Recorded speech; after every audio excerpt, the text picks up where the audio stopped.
पहाड़ा यह है कि वंदे मातरम को लेकर एक कानून इस देश की संसद में पास हो चुका है और आप लोकतंत्र का ढोल पीटते हैं, संविधान का ढोल पीटते हैं। उस ढोल के मुताबिक ये आपको मानना होगा। अब बोलिए, आप मान रहे हैं कि नहीं मान रहे हैं? बात खत्म। अब हम जवाब दें? हाँ दें, जवाब दे रहे हैं। आपकी जानकारी के लिए बताऊं कि मध्य प्रदेश में राज्यपाल महोदय के यहाँ पिछड़ों के आरक्षण की फाइल रखी है 14% से बढ़ा के 27 करने के लिए। इन भाजपाइयों उसके दो हमारे पिछड़ों का आरक्षण बढ़ा दें, वो आ जाएंगे ना आप उसी पर। मजबूत आप नहीं बोलेंगे मनोज यादव, मुझे आपकी मजबूरी पता है, सब कुछ आपकी मजबूरी पता है मनोज भाई। तो कब करेंगे? आपकी मजबूरी पता है मुझे। कब करेंगे ये? ऐसा नहीं है कि आपकी मजबूरी नहीं पता है, पे चैन लग जाती है। वो आपकी मजबूरी मुझे पता है। विजय शर्मा 30 सेकंड, फिर मैं शादाब के पास जाऊंगा, आता हूं सुबह। विजय शर्मा 30 सेकंड। नाती से पैसा लेके सरकार बनाने वाले, पार्टी बनाने वाले। देखिए मनोज यादव जी के पास कहने के लिए कुछ नहीं है, क्योंकि ये भी तुष्टिकरण की चाशनी में खोए हैं। अरे इनसे पूछिए, ये आप दलितों की बातें करते हो, आपने तो दलितों के नाम बदल दिए। आप तो दलितों के मसीहा अम्बेडकर जी को लैंड ग्रैबर बोलते हो। बताइए, आप मुझे उसका जवाब दीजिए। तो आपके पास कहने के लिए कुछ नहीं है और हमें आपसे राष्ट्रभक्ति का गीत सीखना है। आपसे आप तो आतंकवादियों को छोड़ने की बातें करते हो, आतंकवादियों के साथ मिले होते हो, बलात्कारियों को छोड़ने वाले, आतंकियों के, अपराधियों के या फातिमा पढ़ने वाले आज हमें पढ़ा रहे हैं, हमें शिक्षा का ज्ञान दे रहे हैं। कमाल है। ये तो कहते हैं कि हमने मुस्लिमों के जिलों के नाम गिन के कहे, तो मैं वीडियो दिखा दूं। मुलायम सिंह कहते हैं हमने इस जिले में इतना कर दिया, इसमें इतना कर दिया, इसमें इतना कर दिया। कहीं 16%, कहीं 14% हमने मुस्लिमों को भरा है पुलिस भर्ती में। सरेआम बोलते हैं, कमाल की बात है। वो खुद कहते हैं मैंने गोली चलवाई। हाँ, मैं अगर 30 भी मरवाने पड़ते तो मैं मारता। तो आप शादाब को लाता हूं, रुक जाइए, अब रुक जाइए। मनोज यादव आएंगे नहीं वंदे मातरम पर, मुझे ये पता है, क्योंकि ये वाली पिच उनको सूट नहीं कर रही है। 27 चुनाव है, वो ओबीसी आरक्षण, इसके अलावा बात नहीं करेंगे। इस पर भी डिबेट करेंगे मनोज भाई, इस पर भी डिबेट करेंगे। शादाब रुक जाइए, मनोज भाई रुक जाइए, शादाब रुक जाइए, मनोज भाई रुक जाइए। अब जो ये जिन्ना को लेटर की बातचीत हो रही है, शादाब, जो ये बातचीत हो रही थी कि क्यों 1937 में ये फैसला लिया गया, क्या वो सारी बातें गलत है? ये बहुत ही महत्वपूर्ण विषय है और मैं समझता हूं कि भारत का सबसे महत्वपूर्ण विषय है। जब स्कूल वर्ल्ड क्लास है, इंफ्रास्ट्रक्चर वर्ल्ड क्लास है, किसान ऐश में है, किसी पे कर्जा नहीं है, बेरोजगारी खत्म हो चुकी है, भ्रष्टाचार खत्म हो चुका है, स्वास्थ्य सेवाएं शानदार हैं, सड़कें शानदार हैं, अस्पताल शानदार हैं, तो ये बहुत महत्वपूर्ण विषय है। लेकिन उसका मैं जवाब देता हूं क्या विषय है।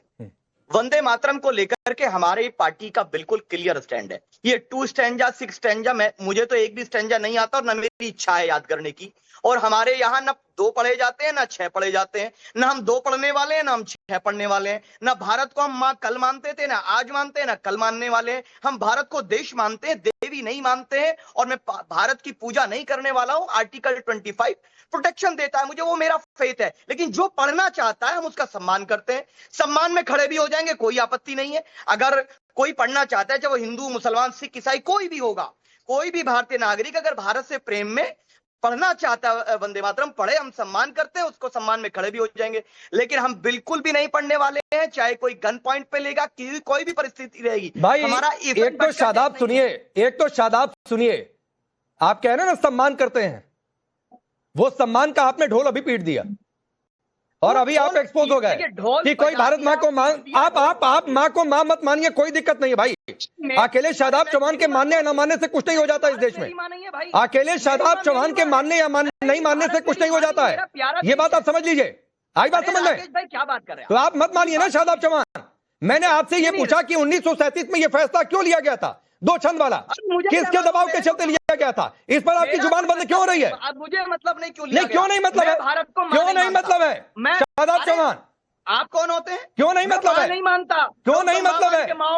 मैं आपसे ये पूछ रहा हूं कि 1937 में 2 छंद गाने का फैसला CWC की बैठक में क्यों हुआ था?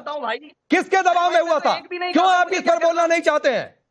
मैं एक भी नहीं गाने वाला हूं। अरे मत गाइए शादाब, तो मेरे को मत गाइए। और जो इंसल्ट अगर करेंगे तो उसके लिए कानून बना है, वो कानून देखेगा। मैं आपसे ये पूछ रहा हूं कि 1937 में ये फैसला किसके दबाव में हुआ था? शादाब चौहान और MIM पार्टी क्यों नहीं बोलना चाहती है? MIM पार्टी ये कह रही है कि हम लोग वंदे मातरम अपने तो वही को जरा लाइए कार्यक्रम स्क्रीन पर। अगर कोई गाएगा तो उसका सम्मान कर। नहीं, मैं पूछ रहा हूं कि 1937 का फैसला क्यों लिया गया था, किसके दबाव में, राकेश जी, क्यों मैं नहीं कुछ बोलना कहना चाहते हैं शादाब चाहती हूँ। चौहान? अरे मैं कौन तो सी कह रहा हूं मजबूरी कि है? जितना भी है इतना भी गलत है। हम भारत को मां मानते ही नहीं, भारत को देश मानते हैं। नहीं, मेरा फेथ है ये। मैं पूछ ही नहीं रहा हूं कि आप भारत मां को मां मान रहे हैं, देश मान रहे हैं। मैं आपसे सवाल नहीं कर रहा हूं, मैं आपसे पूछ रहा हूं 1937 का फैसला क्यों लिया गया था? भारत को मैं दुर्गा की पूजा भी नहीं करने वाला हूं, लेकिन सम्मान करूंगा, अपमान नहीं चलिए, करूंगा। सुबह ही गलत। अब मैं आपकी मजबूरी बताता हूं। सुबह ही मुस्लिम लीग के दबाव में फैसला, ये शादाब नहीं बोल रहे हैं कि लोग फिर कहेंगे कि देखो ये कौन सी भाषा है। जी जी, देखिए राकेश जी, मैं हमेशा से कहती हूँ और आज आपकी डिबेट से ये एक्सपोज हो गया है कि टू नेशन थ्योरी सिर्फ पाकिस्तान बनने पे खत्म नहीं हो गई थी। टू नेशन थ्योरी या द्विराष्ट्रवाद की वैचारिक अनुकूलता भारत में आज भी पलती है, और उसी कारण ये शादाब चौहान जैसे लोग ऑन नेशनल टीवी एक बड़े मीडिया प्लेटफॉर्म पर आकर ये कहते हैं कि मैं भारत को मां नहीं मानता। इनकी नहीं बेशर्मी मानता, देखिए, कोई मजबूर नहीं कर उस सकता धरती मुझे भारत को मां मानने पर। को, उस दुनिया की धरती ताकत मजबूर नहीं कर को सकती। जिसमें अब एक मिनट, सुबह ही एक सेकंड, सुबह ही एक सेकंड, सुबह ही एक सेकंड, मुझे एक बात कहिए। सुबह ही एक सेकंड, एक सेकंड, सुबह ही। शादाब, एक बात मैं आपको कहूं, सुनिए शादाब, सुनिए एक मेरी बात सुनिए। आप भारत मां को मां नहीं मानते हैं, देश मानते हैं, क्या मानते हैं, मेरे सामने मत बोलिए। इसलिए कि जितनी बार आप कह रहे हैं शादाब ना कि भारत को मां नहीं मानते हैं, उतनी बार मुझे ना कष्ट हो रहा है, और उससे मेरी भावनाएं हर्ट हो रही हैं, उससे मेरी भावनाएं हर्ट हो रही हैं शादाब चौहान। तो आप नहीं मान रहे तो अपने मन के अंदर रखिए, मुझे बार बार मत कहिए, क्योंकि आपके इस तरह कहने से कि भारत मां को मैं मां नहीं मानता हूं, मेरी भावनाएं हर्ट हो रही हैं, तो मेरी भावनाएं हर्ट हो रही हैं, और भावनाओं को हर्ट करना भी ठीक नहीं है, और उसके लिए भी कानून में प्रावधान है। तो बार बार मत कहिए। और मुझे लगता है कि यहाँ पर कांग्रेस की भी भावना हर्ट हो रही होगी, यहाँ पर सपा की भी भावना हर्ट हो रही होगी कि भारत मां को मैं मां नहीं मानता हूं, तो इसलिए शांत रहिए। और दोबारा ये आप शादाब, दोबारा आप ये लाइन नहीं बोलेंगे। सुबह ही अपनी बात पूरी करिए। हाँ, तो मत मानिए, और जितनी बार आप ये कहेंगे कि भारत मां को मां नहीं मानता हूं, मैं आपकी आवाज डाउन करवाऊंगा। जी जी, राकेश जी, देखिए ऐसे बिगड़ैल बच्चे माँ को अब्यूज भी करते हैं, माँ को जो चाहे वो कहते हैं, लेकिन फिर माँ तो माँ है, इनको जीवन भर भी खिलाएगी पिलाएगी, और जब ये मरेंगे तो इनको दफनाने के लिए जमीन भी वही देश और वही धरती माँ देगी। ये होती है माँ। लेकिन देश का दुर्भाग्य है कि ये जिन्नावादी मानसिकता भारत में आज भी जिंदा है। बट इस बात के साथ मैं ये भी कहना चाहती हूँ कि शादाब चौहान भारत के मुसलमानों को रिप्रेजेंट नहीं करते। जैसे कि आपने अभी कहा कि एक शादाब चौहान के या एक असदुद्दीन ओवैसी के जिन्ना बन जाने से देश का मुसलमान द्विराष्ट्रवादी नहीं हो जाता है। भारत में आज भी ऐसे सनातनी मुसलमान हैं जो भारत के देवी देवताओं की आराधना भी करते हैं, भारत को माँ भी मानते हैं, जो भगवान कृष्ण की भक्ति में रसपान बन के झूमते भी हैं। ऐसे सनातनी मुसलमानों की अरे जिसको परंपरा भारत में हमेशा रही है। ऐसे चंद औरंगजेब हो जाने से दाराशिकों खत्म नहीं हो जाएंगे भारत में। 4 औरंगजेब बन जाने से भारत में दाराशिकों की परंपरा खत्म नहीं हो जाएगी। और वो समय और था जब आपने पाकिस्तान बना लिया, जब आपकी टू नेशन थ्योरी चल गई।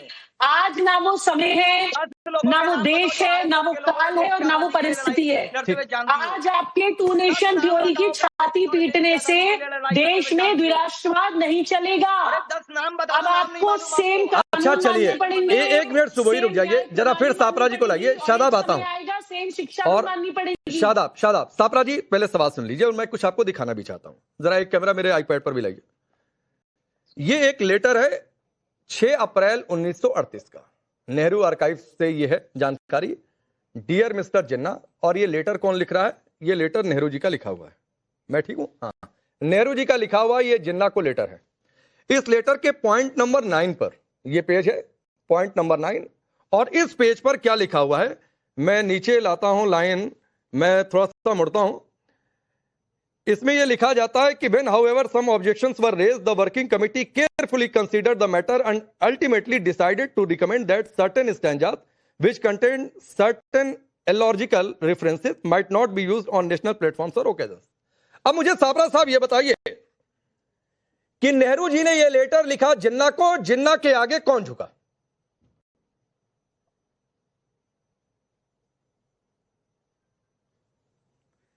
देखिए, मैं आपको सीरीज से, क्रोनोलॉजी से बताता हूं। ये 1937 की आप बात कर रहे हैं, और जिन्ना के सामने कौन झुका वो भी अभी बताता हूं कि 1941 में जाकर के श्यामा प्रसाद मुखर्जी जो है उन्होंने फजलुल हक की सरकार में हिस्सा लिया, वहां पर वो मिनिस्टर बने हैं। तो कौन झुका? वो झुके। वो मुस्लिम लीग के सामने कौन झुका? लाल कृष्ण आडवाणी झुके जब वो जिन्ना की मजार पर जाकर के माथा टेका और उन्होंने डायरी में लिखा कि Jinnah was the most secular leader. तो कौन झुका? कि जसवंत सिंह ने जब जिन्ना के ऊपर किताब लिखी। झुका कौन? भारतीय जनता पार्टी के नेता मोरारजी देसाई झुके जब उन्होंने निशाने पाकिस्तान लिया। झुका कौन? जब नरेंद्र मोदी ने अपनी पहली शपथ विधि में नवाज शरीफ को 2014 में बुलाया। झुका कौन? जब आपने आईएसआई को रेड कारपेट वेलकम दिया। झुका कौन? जब आप बिन बुलाए मेहमान नवाज शरीफ के जन्मदिन पर पहुंच गए बेगानी शादी में अब्दुल्ला दीवाना। मुस्लिम लीग के साथ में साठगांठ इनकी है। ये लेटर किसका है छात्रा जी? पाकिस्तान ये लेते हैं। किसने लिखा? किसको लिखा? मैं आपने सर 1 मिनट बोला, मैं बिल्कुल बीच में नहीं आया। इस लेटर का जवाब दीजिए। नहीं,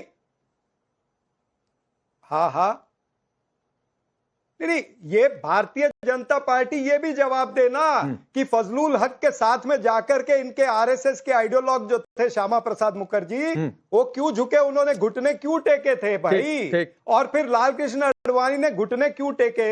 ये भी तो सवाल पूछिए ना। वहां पर माथा टेकने के बाद जिन्ना को सेक्युलर लीडर, जिसको आज ये कम्युनल लीडर वो कहते सारी हैं, बातें उसको लाल कृष्ण आडवाणी जी सारी बातें ठीक है। और मैं ये पूछ रहा हूं, इस लेटर का जवाब दीजिए। आपने सारी जो बातें गिनवाई, मैं विजय शर्मा से कहूंगा कि वो जवाब दें, लेकिन इस लेटर का भी तो जवाब दीजिए सर। आपका ये जितना समय चाहिए मैं आपको दे देता हूं। विजय शर्मा क्या जवाब देगा? नहीं देंगे, आप ही दे लीजिए सर इस लेटर का।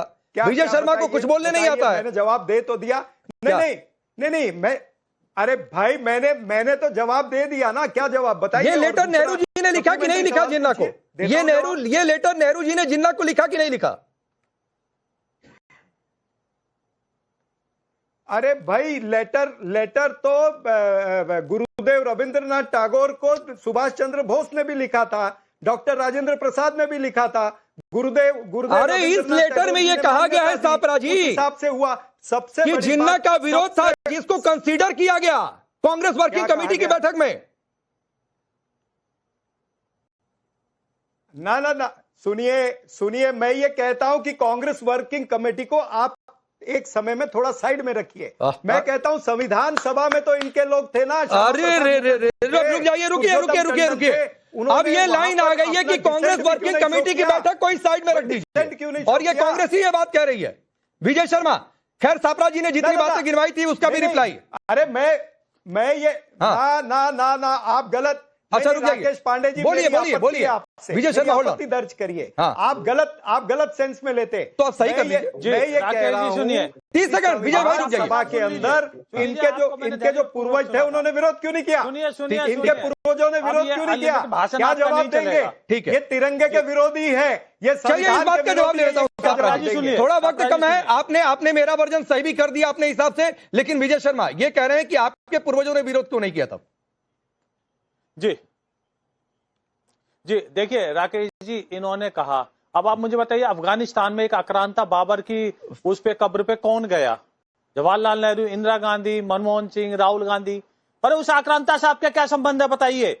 आप कह रहे हो आडवाणी जी की बात, आडवाणी जी को इस्तीफा देना पड़ा था बेंगलुरु में अधिवेशन के बाद में। ये हम कार्रवाई करते हैं, हम अपनी विचारधारा जी पूछ रहे थे कि तब क्यों नहीं आप लोगों ने हंगामा कर दिया, कि क्यों ही 2 स्टैंजा?